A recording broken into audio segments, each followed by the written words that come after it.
வணக்கம், நான் உங்கள் ராணி பேசுகிறேங்க. இன்றைக்கி பூண்டு குழம்பு செய்கிறது எப்படிங்கிறத சொல்கிறேன். அதுக்கு என்னென்ன தேவைன்னு சொல்கிறேன். பூண்டு பாருங்கள், இது வதக்கி அரைக்கிறதுக்கு பூண்டும் சின்ன வெங்காயம் ஃப்ரை பண்ணிவிட்டு இதெல்லாம் அரைக்கணும். இந்த பிளேட்டில் இருக்கிறத சின்ன வெங்காயம் ஒரு 50 கிராம் இருக்கும், பூண்டு ஒரு 50 கிராம் இருக்கும், தேங்காய் ஒரு மூடி, மிளகு 2 ஸ்பூன், தனியா 3 ஸ்பூன், ஜீரகம் 1 ஸ்பூன், இது கருவேப்பிலை கொஞ்சம் வச்சுருக்கேன். இதெல்லாம் வதக்கிட்டு அரைக்கணும், பேஸ்ட்டு மாதிரி அரைச்சிக்கணும். அப்புறம் வணக்கிறதுக்கு பார்த்திங்கன்னா முழுசாக பூண்டும் கொஞ்சம் போடணும். பூண்டு சின்ன வெங்காயம் கொஞ்சம் எடுத்து வச்சுருக்கேன்.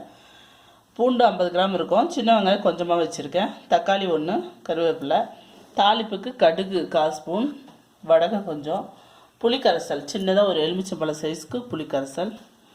காரம் நம்ம மிளகு போட்டிருக்கோம், அதோட காரமே போதும். ஒரு 1/2 ஸ்பூன் எடுத்து வச்சுருக்கேன் பார்த்துக்கிட்டு போடுறதுக்கு. மஞ்சள் பொடி போடணும், உப்பு தேவையான அளவு, அவ்வளோதாங்க. இப்போ போய் நம்ம இதை ஃபஸ்ட்டு எல்லாத்தையும் வதக்கிட்டு ஃப்ரை பண்ணிவிட்டு நம்ம அரைச்சி விழுது பண்ணிக்குவோம். வெங்காயம் பூண்டு இருக்கிறதுனால 1 ஸ்பூன் எண்ணெய் ஊற்றுறேங்க, நல்லெண்ணெய்.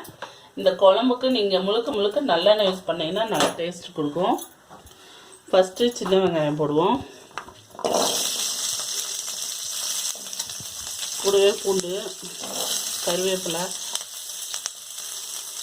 இது கொஞ்ச நேரம் வதங்கினதுக்கப்புறம் இந்த மிளகு, ஜீரகம், மல்லி எல்லாம் போடுவோம்.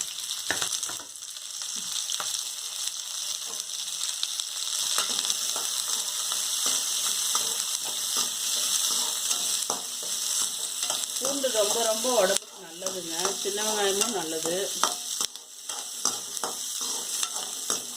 பூண்டு டெலிவரி முடிச்சப்போ லேடிஸ்க்கு பால் கொடுக்குறவங்களுக்கு பூண்டு குழம்பு மாதிரி செஞ்சு கொடுக்கலாம். வாரத்துக்கு 2 நாள் பால் ஊறுன்னு சொல்லுவாங்க.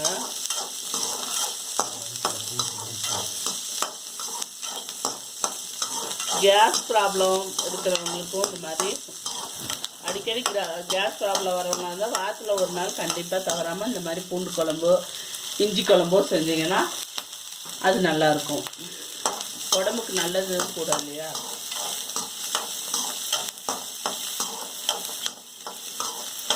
இப்போ கொஞ்சம் வதங்கிடுச்சு இந்த பூண்டும் அதுவும்.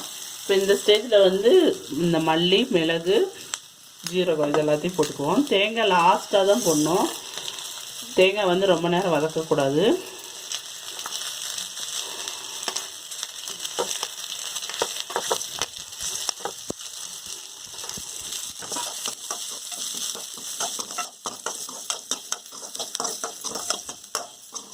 தேங்காய் வதங்கும் போது நல்ல மனம் வரும். இது டிஃபனுக்கும் உங்களுக்கு நல்லாயிருக்கும், ரைஸ்க்கும் சாப்பிட்லாம், நல்லா டேஸ்ட்டாக இருக்கும்.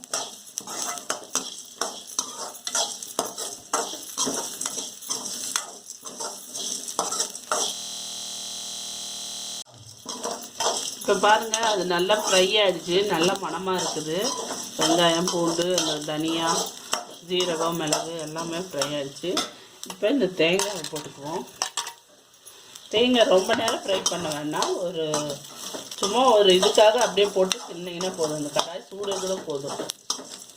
ஆஃப் பண்ணிடுறேன் ஸ்டவ்வை.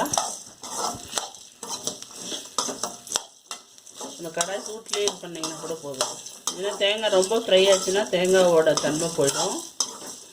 அது குட் கொலஸ்ட்ரால் உள்ளது தேங்காய். அது நம்ம ரொம்ப நேரம் ஃப்ரை பண்ணும்போது என்ன ஆகும்னா தேங்காய் பேட் கொலஸ்ட்ரால் ரெடி ஆகிடுமா அதில். அதனால் ரொம்ப நேரம் தேங்காய் ஃப்ரை பண்ணாதீங்க. நான் ஸ்டவ் ஆஃப் பண்ணிட்டு தான் போட்டிருக்கேன், அவ்வளோதான் போதும். இது கொஞ்சம் நல்லா ஆறினதுக்கப்புறம் நம்ம அரைச்சி எடுத்துக்குவோம், பேஸ்ட் பண்ணிக்குவோம். இது நல்லா கொஞ்சம் ஆறட்டுங்க. ஆறினதுக்கப்புறம் பேஸ்ட் பண்ணிவிட்டு உங்களுக்கு காட்டுறேன் எப்படி செய்கிறது. பாருங்கள், இது நல்லா பேஸ்ட்டாக நம்ம வணக்கினது எல்லாத்தையும் பேஸ்ட் பண்ணி வச்சுட்டோம். இப்போ தாளிப்போம். நான் கடாய் வச்சு நல்லெண்ணெய் ஊற்றிருக்கேன். அதே கடாயை வச்சு தாளிப்புக்கு நான் கடுகு, வடகமும் சொல்லியிருக்கேன், போடுறேன். வடகம் நல்ல ஃப்ளேவர் கொடுக்குங்க.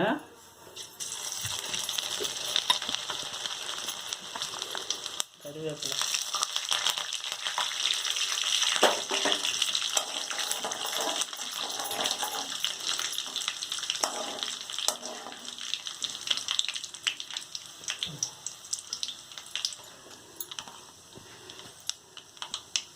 கடுகு பொரியுதுங்க. இப்போ நம்ம வந்து சின்ன வெங்காயமும் பூண்டையும் போட்டுக்குவோம்.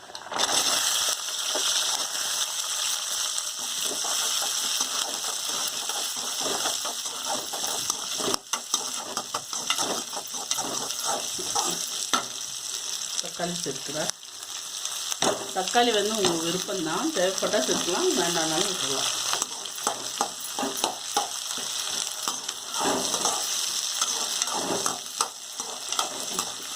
இந்த ஸ்டேஜில் நான் வச்சுருக்க மிளகாத்தூள் 1/2 ஸ்பூன் தாங்க. நான் சொல்லியிருக்கேன் மிளகு 2 ஸ்பூன் போட்டுக்கிறதுனால மிளகாத்தூள் 1/2 ஸ்பூன் தான் எடுத்திருக்கேன். எல்லாம் ஊற்றி புளியெல்லாம் ஊற்றி நம்ம தண்ணியெல்லாம் ஊற்றி பார்த்துட்டு தேவைன்னா மிளகாத்தூள் சேர்த்துக்கலாம். காரம் கம்மியாக இருக்குன்னா போட்டுக்குவோம். இப்போ 1/2 ஸ்பூன் தான் எடுத்துருக்கேன். உப்பு தேவையான அளவு, மஞ்சள்தூள் 1/4 ஸ்பூன்.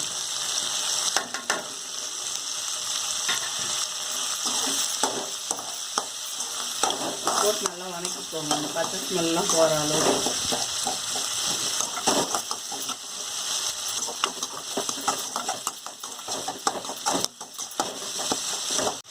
இப்போ புளிக்கரைசல் ஊற்றிக்குவோங்க. கொஞ்சம் வதங்கிடுச்சு பாருங்கள். இப்போ புளிக்கரைசல் கரைச்சி வச்சதை ஊற்றிக்குவோம்.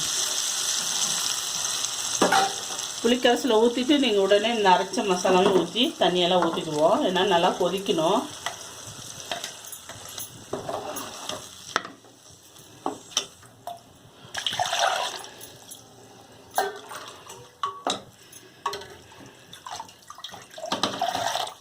இந்த அரைச்ச விழுது வந்து நம்ம பூண்டு, சின்ன வெங்காயம் இதெல்லாம் வந்து ஏற்கனவே வதக்கி அரைச்சது தான்.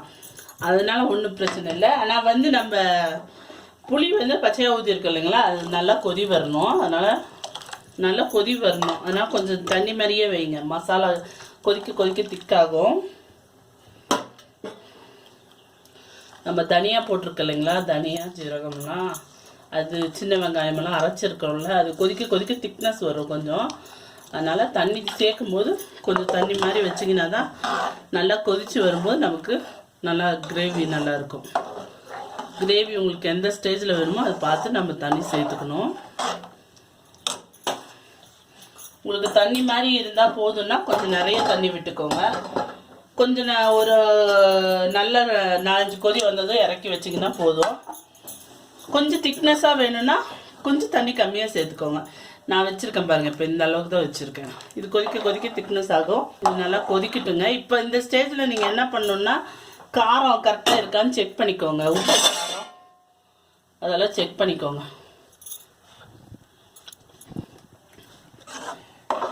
எல்லாமே சரியாக தான் இருக்குங்க. எனக்கு உப்பு காரம் எல்லாமே கரெக்டாக இருக்குது. அதனால தான் நான் சொன்னேன் மிளகு 2 ஸ்பூன் போட்டுக்கிறதுனால மிளகாத்தூள் 1/2 ஸ்பூன் மட்டும் எடுத்தேன். எனக்கு கரெக்டாக இருக்குது. உங்களுக்கு கொஞ்சம் காரம் வரப்பாக வேணும்னா இன்னும் கொஞ்சம் சேர்த்து போட்டுக்கலாம். இது நல்லா கொதி வரட்டுங்க, நான் காட்டுறேன் பாருங்க. ஒரு கொதி நல்லா வந்துட்டுருக்கு. ஒரு கொதி வந்துடுச்சு. இன்னும் நல்லா கொதிக்கணுங்க. இன்னும் நல்லா கொதித்து நமக்கு இப்போ தான் அந்த மனம் வர ஆரம்பிக்குது, மசாலாவோட மனம். இது கொஞ்சம் எனக்கு நல்லா கிரேவி கொஞ்சம் திக்னஸாக வேணும். அதனால் நல்லா கொதிக்கட்டும். அப்பப்போ வந்து ஓப்பன் பண்ணி பார்த்து இந்த மாதிரி கிண்டி விடுங்க, இல்லைன்னா அடிக்கடி பிடிச்சிக்க போகுது.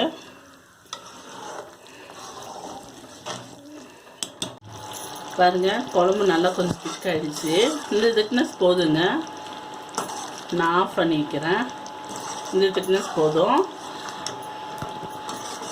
இன்னும் உங்களுக்கு திக்னஸ் வேணுனாலும் இன்னும் கொஞ்சம் ஆயில் உண்டுன்னு விட்டு, தேங்காய் போடாமல் இருந்தீங்கன்னா நீங்கள் 1 வீக்குங்கிறது 2 வீக் கூட வைக்கலாம். இது ஒரு 3 நாள் வரைக்கும் நல்லாயிருக்கும்.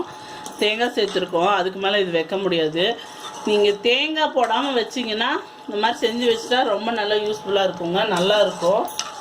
அந்த மல்லி, ஜீரகம், மிளகு மட்டும் ட்ரையாக ஃப்ரை பண்ணிவிட்டு அது கூட கொஞ்சம் கருவேப்பிலை மட்டும் சேர்த்து ட்ரையாக ஃப்ரை பண்ணிவிட்டு பவுடர் பண்ணிவிட்டு நீங்கள் புளியை கரைச்சி ஊற்றுறீங்களா, அப்போ அந்த பவுடரை போட்டு நல்லா கொதிக்க விட்டால் போதும்.